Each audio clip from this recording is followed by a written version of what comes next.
Hello दोस्तों, मैं Praveen Kumar PK sir chemistry lecture आप सभी का अपेक्स क्लासेस के डिजिटल प्लेटफॉर्म पर हार्दिक स्वागत करता हूं। देखिए दोस्तों, जैसा कि आप लोग जानते हैं अपन ने चैप्टर जो आपका स्टार्ट कर रखा है फिजिकल केमिस्ट्री से विलियन जो आपके पास में है सॉल्यूशन विलियन जो चैप्टर स्टार्ट कर रखा है सेकंड जो चैप्टर है आपका। तो दोस्तों इसमें हम पढ़ रहे थे आपके पास में कि विलेयता क्या होती है। जैसा कि आप लोग जानते हैं विलेयता बहुत अच्छे से आप क्लियर कर चुके हैं क्या होती है विलेयता। विलेयता के लिए हमने कहा कि किसी भी विलायक के अंदर निश्चित ताप पर किसी विलायक की एक निश्चित मात्रा में उपस्थित अधिकतम विलय की मात्रा उसकी क्या कहलाती है, विलेयता कहलाती है। विलेयता दो तरह से थी आपके पास में, एक थी ठोस की दरों में विलेयता और सेकंड बी जो टाइप था वो था आपके पास में दोस्तों कि गैसों की दरों में विलेयता। जो ठोस की दरों में विलेयता है उसके लिए हमने कहा कि निश्चित ताप पर 100 ग्राम विलायक में उपस्थित ठोस पदार्थ की अधिकतम मात्रा ठोस की दरों में विलेयता कहलाती है। क्लियर। देखिए दोस्तों, उसको प्रभावित करने वाले कारकों के बारे में भी हमने पढ़ लिया। कुछ क्वेश्चंस थे बहुत ही इंपॉर्टेंट और बड़े ही इंटरेस्टिंग। यदि आप जानना चाहते हैं, ये अपने जैविक घटनाओं से रिलेटेड क्वेश्चंस है, यदि आप इनके बारे में जानना चाहते हैं तो फटाफट लाइक और शेयर करते रहिएगा, क्योंकि बहुत सारे साथी भी साथ में यदि आप इस चीज़ को जानेंगे समझेंगे तो उनके भी कॉन्सेप्ट क्लियर होंगे, उन्हें भी ये जानने का मौका मिलेगा। ओके, देखिएगा दोस्तों, सेकंड जो पॉइंट था वो था गैसों की दरों में विलेयता। गैसों की दरों में विलेयता के लिए हमने कहा कि गैसों की दरों में विलेयता एक निश्चित ताप पर एक निश्चित सीमा तक होती है, जिसे अवशोषण गुणांक के द्वारा व्यक्त किया जाता है। अवशोषण गुणांक अल्फा से रिप्रेजेंट करते हैं। क्या होता है अवशोषण गुणांक, ये भी आपको पता था कि निश्चित ताप पर एक वायुमंडलीय दाब पर गैस का एकांक विलायक के अंदर गैस का एनटीपी पर जो आयतन है वो उसका क्या कहलाता है, अवशोषण गुणांक कहलाता है। जितना अधिक होगा उस गैस की द्रव्य में विलेयता उतनी ही अधिक होगी। क्लियर है दोस्तों। अब हम बात करने वाले हैं जो आज वो देखिएगा गैस की जो द्रव्य में विलेयता है उसको प्रभावित करने वाले कारकों के बारे में। पहला जो कारक फर्स्ट आप क्लियर कर चुके हैं दोस्तों, कौन सा था आपके पास में, फर्स्ट था गैस की प्रकृति, आप क्लियर कर चुके हैं। सेकंड था विलायक की प्रकृति, ध्रुवीय ध्रुवीय में आसानी से घुलता है, क्लियर हो चुका है आपका। ओके, थर्ड जो था टेम्परेचर से रिलेटेड जो टेम्परेचर का, तो तीसरा जो इफेक्ट था यहाँ पे ये भी आप पढ़ चुके हैं कि जैसे जैसे ताप बढ़ाएंगे लास आतिले के अनुसार गैसों की दरों में विलेयता उतनी ही क्या होगी, डिक्रीज होगी। क्लियर है। लेकिन हाइड्रोजन और हीलियम के केस में हमने देखा वहां अवशोषण हो रहा है, इस कारण से ताप बढ़ाने पर उनकी विलेयता बढ़ती है। सिर्फ हाइड्रोजन और हीलियम के केस में बात कर रहे थे। नेक्स्ट जो पॉइंट था फोर्थ, जो आपका first second third and fourth पर जब हम आते हैं तो वो जो आपको आपके पास में था दाब। दाब में हेनरी का नियम, जैसे हेनरी ने एक मात्रात्मक संबंध, जैसा कि लास्ट लेक्चर में आप देख चुके हैं, बताया था हेनरी ने एक संबंध दिया। आज वो हेनरी नियम और उसकी सीमाएं और अनुप्रयोग और उनकी किस तरह से जैविक घटनाओं में उनका यूजेस है उनके बारे में पढ़ेंगे। ओके, तो जानने के लिए बने रहेगा हमारे साथ दोस्तों। देखिएगा, बात करते हैं हम फोर्थ जो आपका फैक्टर है, ये लीजिए, वो है आपके पास में दाब वाला फैक्टर था, दाब। ओके, दाब जो कि हेनरी के नियम से रिलेटेड था, जिसे हम हेनरी नियम भी कहते हैं। बड़ा ही इंपॉर्टेंट फैक्टर था और आज इसी पे डिस्कस करने वाले हैं। इस लेक्चर में हम हेनरी नियम कंप्लीट करेंगे। तो देखिए दोस्तों, हेनरी नियम के बारे में सबसे पहले दोस्तों आप लोग जानते हैं, जैसा कि आप लोगों को बताया जा चुका है, सन 1803 की बात करें यहाँ पे 1803 में, तो हेनरी ने इस नियम को, विलियम हेनरी नाम के एक साइंटिस्ट थे, वैज्ञानिक थे, विलियम हेनरी, जिन्होंने इसके बारे में बताया, यानी कि उन्होंने गैसों पर, जो गैसों की विलेयता है उस पर दाब का अध्ययन किया, दाब के प्रभाव का अध्ययन किया और एक मात्रात्मक संबंध प्रस्तुत किया। उस मात्रात्मक संबंध को ही क्या कहा जाता है, हेनरी का नियम कहा जाता है। ओके दोस्तों, तो देखिएगा यहाँ हम कहें कि हेनरी का जो नियम है इसके रिगार्डिंग अपन कहना चाहेंगे क्या नियम था। देखिएगा, नियम क्या था कि निश्चित ताप पर हेनरी का नियम देखिए क्या है, निश्चित ताप पर विलायक के एकांक आयतन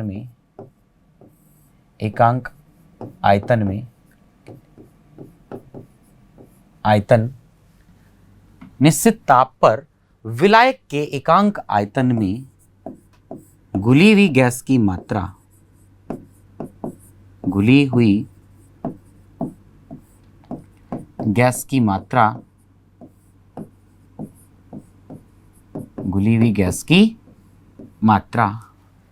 क्लियर है, उस द्रव्य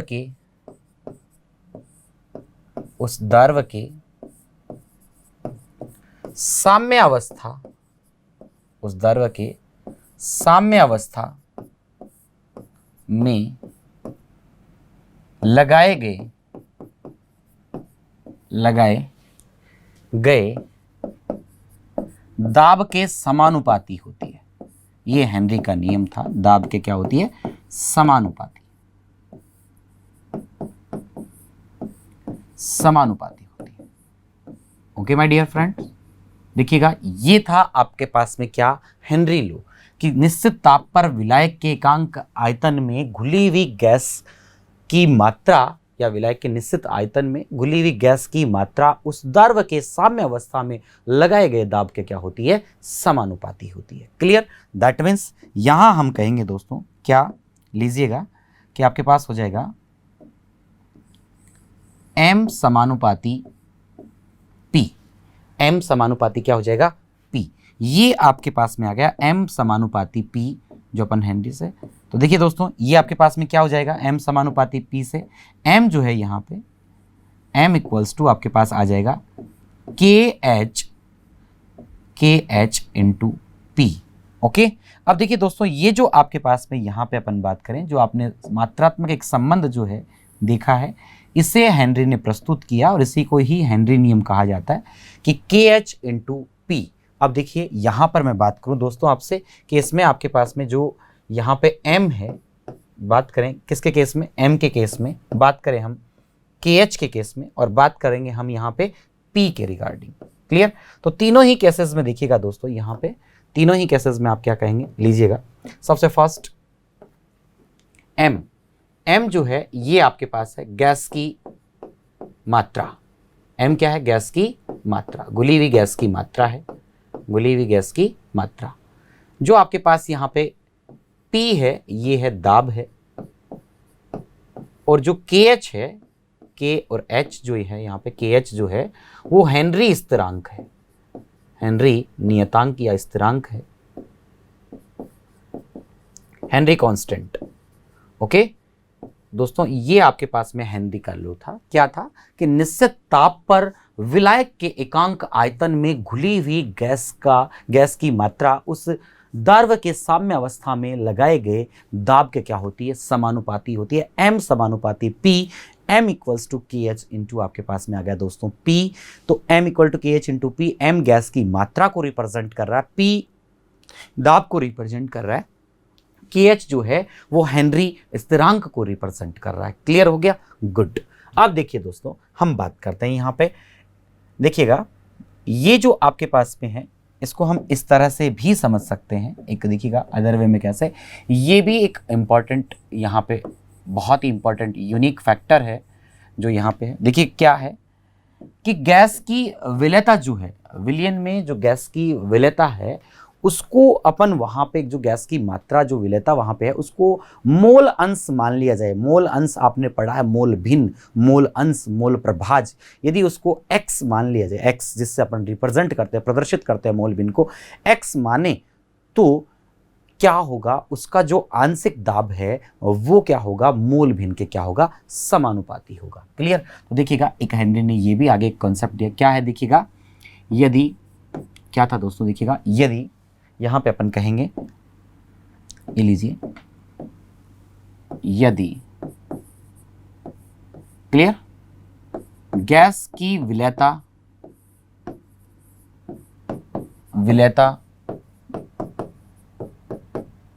को मोल अंश माने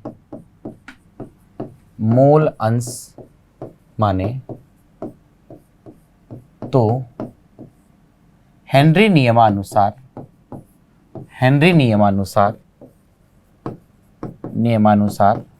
देखिए क्या है, क्या होगा, हेनरी नियमानुसार गैस का आंशिक दाब, गैस का या गैस के मोल अंश, गैस के मोल अंश, ठीक है, गैस के मोल अंश जिसको अपन ने x माना है, मोल अंश x गैस के आंशिक दाब के समानुपाती होगा। आंशिक दाब, ठीक है दोस्तों, आंशिक दाब के समानुपाती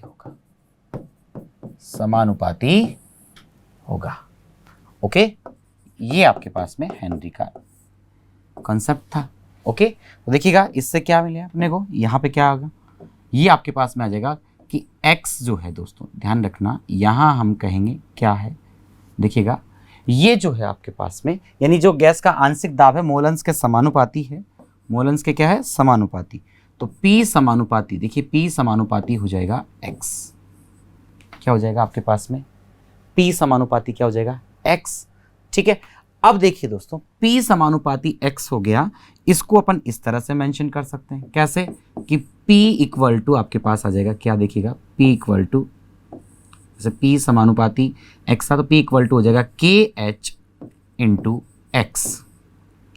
ओके, KH इंटू एक्स, ये अपने पास हेनरी लॉ आ गया।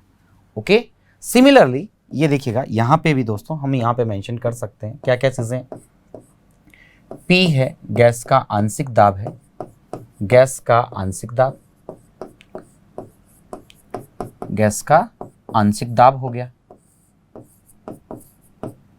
ओके, सेकंड KH जो है वो हेनरी नियतांक है।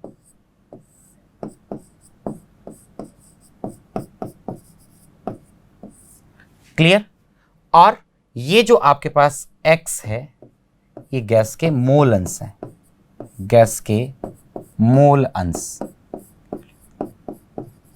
गैस की विलेयता जिसको अपन ने क्या माना है, मोल अंश के फॉर्म में माना है।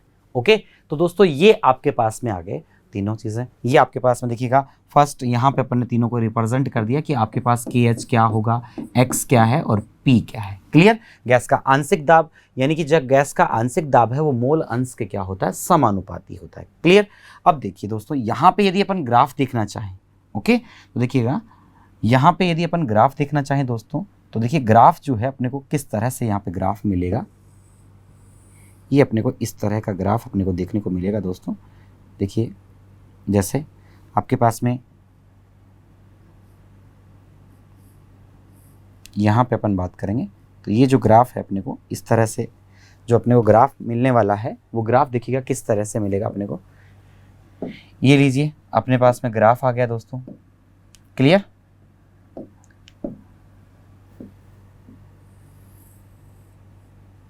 ओके, किस किस में ग्राफ खींचा दोस्तों अपन ने ग्राफ लिया है, ये आपके पास में ग्राफ है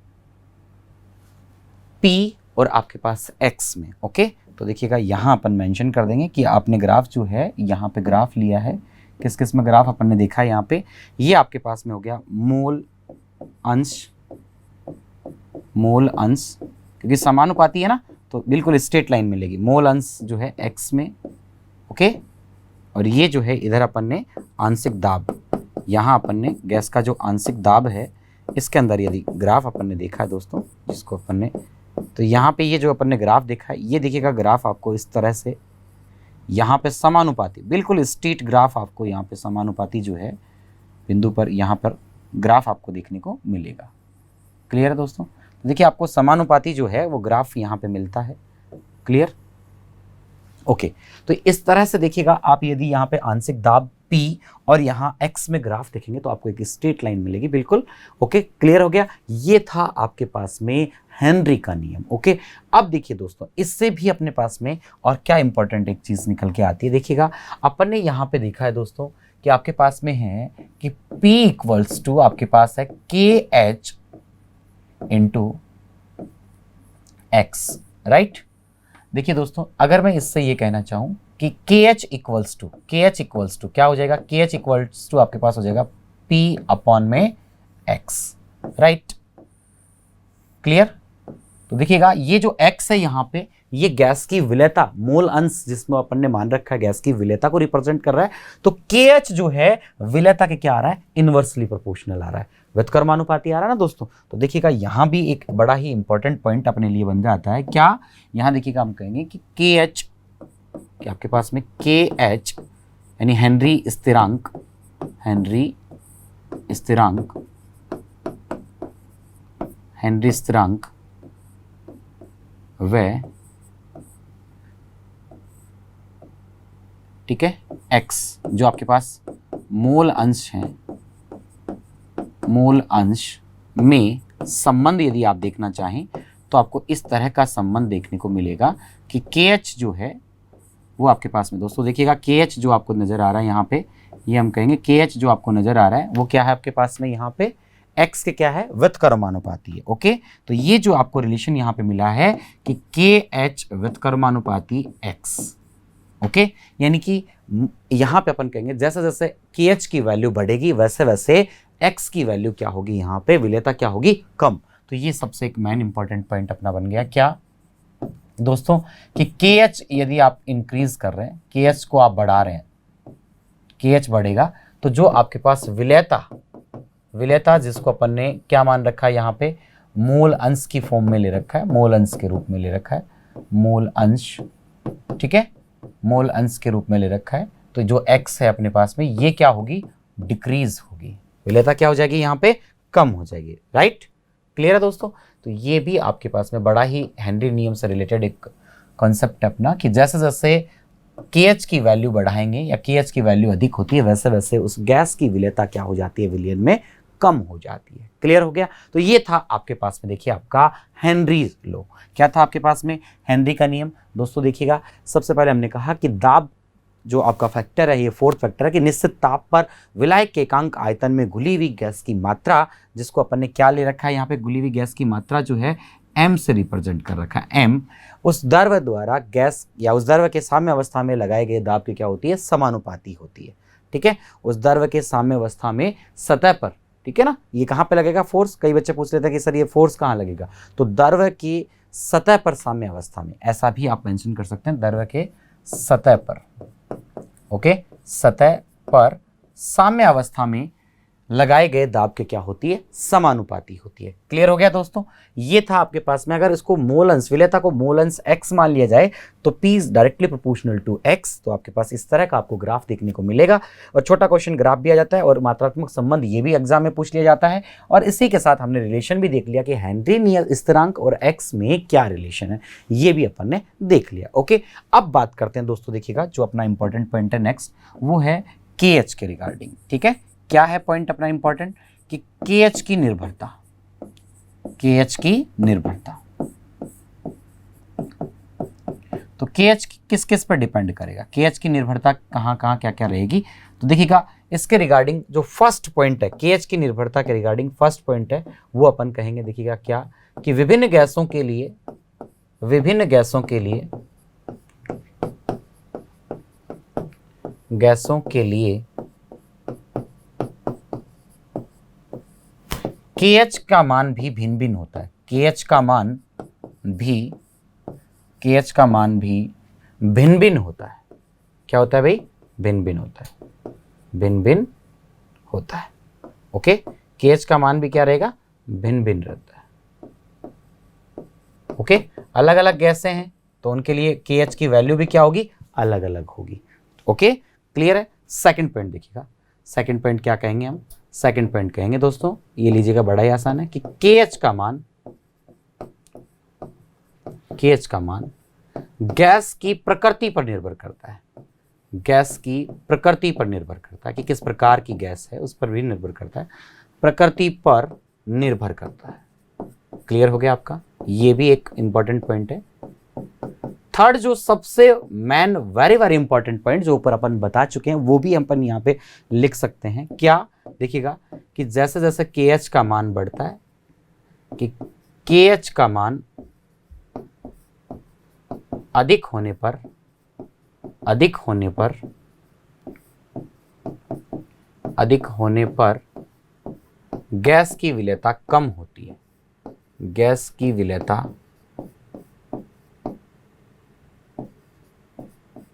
विलेयता ओके कम हो जाती है, कम हो जाती है। ओके दोस्तों, गैस की विलेयता क्या हो जाती है भाई, कम हो जाती है। क्लियर हो गया आपका कि जैसे जैसे आप क्या करेंगे, KH की वैल्यू बढ़ाएंगे, गैस की विलेयता क्या हो जाएगी, उतनी ही कम हो जाएगी। और देखिएगा, हमने देखा कि KH का मान जो है गैस की प्रकृति पर निर्भर करता है और विभिन्न गैसों के लिए KH का मान भी क्या होता है, भिन्न भिन्न होता है। Clear, good.